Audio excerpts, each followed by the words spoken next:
Today's psalm is Mark, and I'm saying 35 through 37. On that day, when evening had come, he said to them, "Let us go across to the other side." And leaving the crowd behind, they took him with them in the boat, just as he was. Other boats were with him.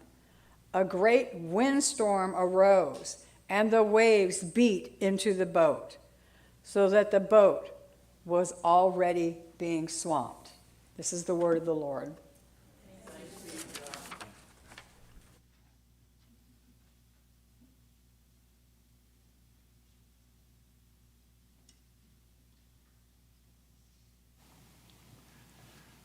Let us pray. Oh God, we stand here today, perhaps even me, thinking that we know what's going to be said. We've heard this story before. But Lord, open our eyes, our ears, our hearts, and our lives to a new word that you may give us. A message of hope, a call to life, and a mission of serving you, proclaiming the gospel in not just our words, but in our lives. Amen.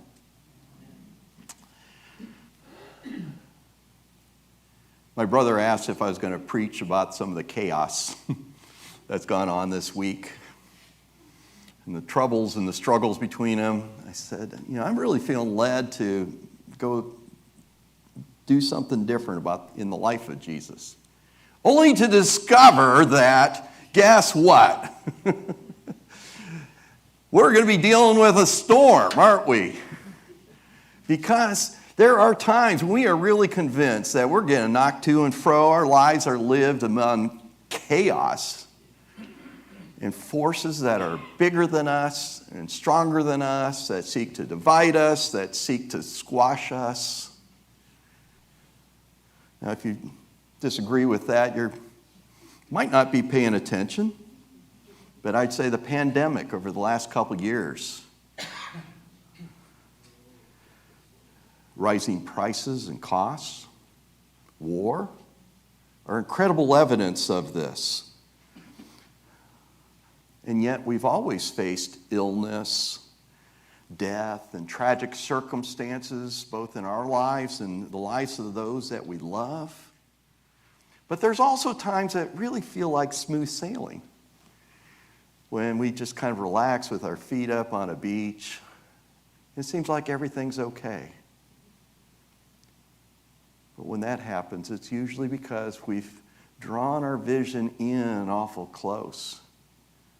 Because even in those beautiful moments, which we are called to seek, it's part of what's called Sabbath.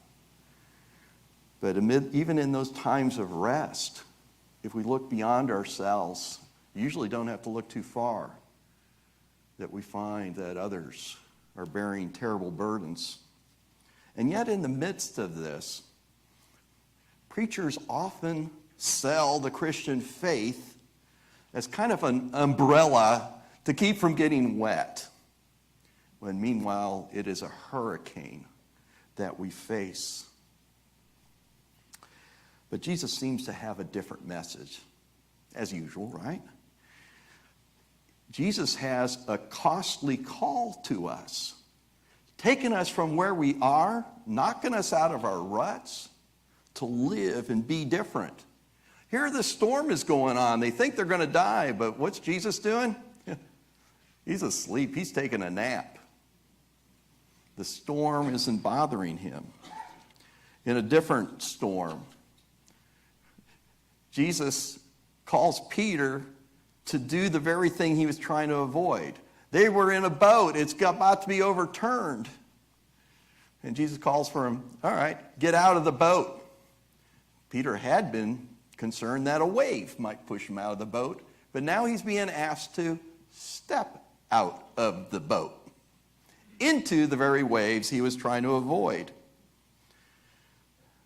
But Jesus himself, he laid down his life at the cross. Something that we claim that we love, that we cling to. But he also says, this is the type of life to which I am calling you. He says, take up your cross and follow me. Yeah, Easter morning's coming, but there is a cost that actually turns into the greatest blessing. The things that we often avoid many times are the path to what we most need. It's often only as we reach the end of the ability of what we can do that we become aware of our need for God and what only God can do. And this is where faith is truly lived. When we are in over our head, when we are facing forces that are bigger than us, when we are being swamped, tossed to and fro, can't do any more ourselves. When we hear Jesus calling for us to take a step, in whatever shape that may be, that is where faith is lived. But we also know that the things that might feel so terrible to us in the beginning, even death, with the grief that Jesus acknowledges, do not win. Now, someone once put it lightly saying, I'd rather be in a rocking boat with a calm Jesus than in a calm boat with a shaky captain. And we are looking at some people that are in a rocking boat, aren't we? Now, let's talk a little bit about how and where this is happening, the context. Now, most of Jesus' ministry didn't take place, if you're measuring in time and days, in Jerusalem. Most of it happened up around the Sea of Galilee. It's where he grew up, in Nazareth is just a short distance from the Sea of Galilee. Cana, where he performed his first miracle, is similar. Capernaum, where he heals Peter's mom, where he feeds the crowds, the multitudes, where he called many of his disciples, is a lakefront property right on this lake. Jesus knew this lake. His disciples knew this lake. And here's kind of an interesting thing. The Sea of Galilee is the freshwater lake in the world at the lowest elevation. There's no other freshwater lakes lower in elevation than the Sea of Galilee. It is 686 feet below sea level. When you're there, you don't know that, but it's kind of an interesting little thing. It's also huge. It's 13 miles long and 7 miles across. And several of Jesus' disciples that would have been on this boat were commercial fishermen on this lake. They knew this lake. They grew up on this lake. They handled boats in this lake. They've undoubtedly been in other storms in this lake. They knew how to handle the boat. They knew how to handle the lake. And they set off because Jesus said, let's go to the other side. Seemed like an easy step, right? I could think of a lot of times I got in trouble where the first step was real easy. You take the first step, they're out there, and evidently I'm going to think that a little breeze came up. And I used to do a lot of sailing. And there's always that point where, instead of plowing through the water, you hit a speed where you're now sailing through the water. And then pretty soon a little bit of spray is coming over the bow. And the wind is building, and the boat's probably doing this. And I don't know whether they're sailing into the wind, across the wind, or downwind, which has a very different experience. But they're sailing along, but the wind keeps building and getting stronger and getting stronger. And you can imagine what the landlubbers like Matthew might be doing. Matthew was a tax collector. He didn't get out on a boat very often. They might have been a little nervous. But I could also think about how folks like Peter, the fishermen, would have been snickering and making jokes. You know, there's that old one that if you feel like you're going to get seasick, go to the downwind side and shoot for distance. And that's probably the advice they're giving to some of those landlubbers right about now. But it kept getting stronger, and even the fishermen can't bail the ship out as fast enough to keep going. You know, they're going, Peter, I told you we should have walked. Shut up, keep bailing, and it's going on. Pretty soon it's up to their ankles and up to their knees. And as that begins to happen with an open-hold boat, they become less and less stable. And it's getting worse and worse. And it becomes evident that we're going to capsize, and we're not in knee-deep water anymore. We're over our head, literally. The things they knew about boats in the sea weren't enough. The strength and their endurance, bailing, wasn't enough. They were facing something that was a lot stronger than they were. And here's kind of a fun thing, because of how we now use it in the English language. The storm that it was talking about, I'm not stealing this from a comic book, but stealing it from a little bit of the Greek. It was a mega storm. Because the Greek word mega is used as the adjective to describing this storm. It's a mega storm. It's not just a storm, it's a mega storm.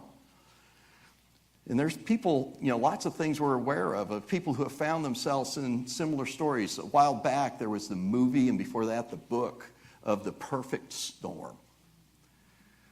The Andrea Gale is setting sail, and they go hundreds of miles from where the dock to fish in these deep seas up in the Northeast. These are experienced fishermen and a captain and a boat that is capable. But everything came together in a unique way, and they experienced what they called the storm of the century. The Andrea Gale went down, and all hands were lost against this force bigger than them. I sometimes remind you of this other story about 7 people that went sailing for a 3-hour tour. The weather started getting rough. Tiny ship was tough. But if not for the courage of the fearless crew, that minnow would be lost. How many sermons do you hear Gilligan's Island in? But it's good to laugh because there is both laughter as well as sorrow in each of our lives. And so it is with the world that when we are buried, chances are there is something that is a ray of light that can give us hope. And when things are wrong and tough, we can't pretend like everything's all right, nor when everything is right, complain that there's nothing wrong, because life has both. And that's how the world in which we live, in which we navigate. And if we lose track of the hard things, if we lose track of the good things, both of those mind frames and visions will destroy us. But there are waves that try to swamp us, difficult situations we get ourselves into, like credit card debt. How you like that? Yeah. And every time you go to the mailbox, a new wave of credit card bills come on in. Pounds we put on from eating too much. The consequences of bad choices we've made in our lives. And sometimes we can experience perfect storms of all these happening to us at the same time. Many of the people that are going to get some of this food have had that happen. Husbands that have disappeared, and the wife has a couple kids they're raising on their own, living in a hotel because they couldn't pay their rent. There's a grandmother with 5 grandchildren that has gotten some boxes from here because neither of the parents of these children are capable of caring for them. Perfect storms beyond their control. Health problems, cancer, heart disease, arthritis, work situations that suck us dry, the consequences of what stupid things other people have done to us. The sickness, injury, or death that are beyond our control of someone that we love. And obviously the little storms that we experience here in Florida, hurricanes, tornadoes, floods, and fires. We start out thinking things are manageable, that, hey, we're going to get there faster because the wind has come up. Oh, no, it's still okay, but we can bail. And eventually it gets clear that nothing we can do can help. And the disciples are in this situation. To see that they once thought they were masters of is mastering them. Their mortality and the shortness of life is readily present. And thinking that Jesus shouldn't miss out on any of the fun, they wake Jesus up so he can ride it to the end with them. So I'd like to read the next couple verses, starting at verse 38. But Jesus, was in the stern, asleep on the cushion. That must have seemed awful strange while the others were panicking. But they woke him up and said to him, "Teacher, don't you care that we're perishing?" In other words, they're asking, "Jesus, are you out of your mind?" And waking up, Jesus rebuked the wind and said to the sea, "Be silent, be still." Then the wind ceased, and there was a dead calm. It's like he pressed a pause button on their panic. All of a sudden, the things that they were most scared of, the things that were occupying all of their attention, the things that seemed so threatening, listen to Jesus. They became still, and their problem went away. Other than that, without any wind, they'd probably have to row to shore. But everything is reversed. Now, as an interesting bookend, in this English translation, it says, "and there was a dead calm." What it really says is, there was a mega calm. Just as there had been a mega storm, there is now a mega calm. Despite their panic and their doubt, Jesus speaks, and the wind and the waves fall silent. But Jesus has something else to say. Not just to the wind and to the waves, but he's about to rebuke his disciples, that he would speak to them. And so here are verses 40 through 41. Jesus said to them, "Why are you afraid? Have you still no faith?" And they were filled with great fear. I thought their fear went away. They were filled with great fear and said to one another, "Who is this, that even the wind and the waves obey him?" Who is this, that even the wind and the waves obey him? Obviously, Jesus saw and knew more about the situation than his disciples. He didn't need to turn into the Weather Channel to know what was going on. The fishermen thought they were in a position to swap places on the food chain with the fish that they once used to eat. But Jesus had a bigger perspective on their situation. He saw things with a God's eye view. And he asked them, "Have you still no faith?" Now he's asking that because he's given them evidence of what he can do and who he was. They had seen him perform miracles. They had heard him teach. They had already left their nets, their boats, tax collecting booths, and homes to follow him. They had left so much behind. They had taken these great steps of faith, but still clung tightly to a world of human limitations. And yet the key aspect of faith is seeing things, even a peak, even a corner, from God's perspective rather than our own. Knowing, even if we have to remind ourselves of God's presence. But the disciples had not grown up yet.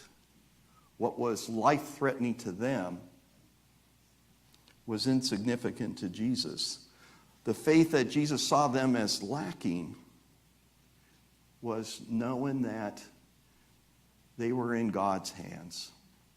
And no matter what happened, that would never change.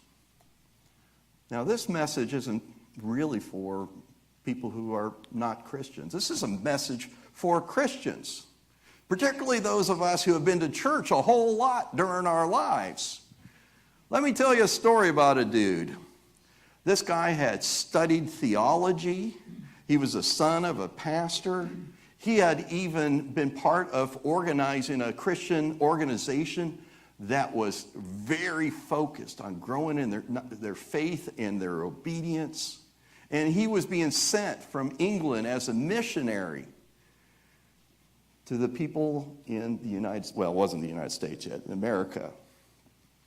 And on the way, guess what? They encounter a storm, right?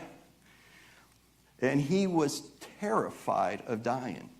This is a guy who had been preaching a long time, who had been teaching, who church was all of his life. And he's terrified with this storm, but he noticed another group of Christians that was on the ship. And even as it's being tossed to and fro, they're praying, they're singing, and yet they had a peace about them. In this midst of this thing that seemed to be the end of them all, this group of Christians, Moravians, were not afraid. And John Wesley, this theologian, this missionary, this preacher, this teacher, this organizer of the Christian faith, envies them, said, I want some of that.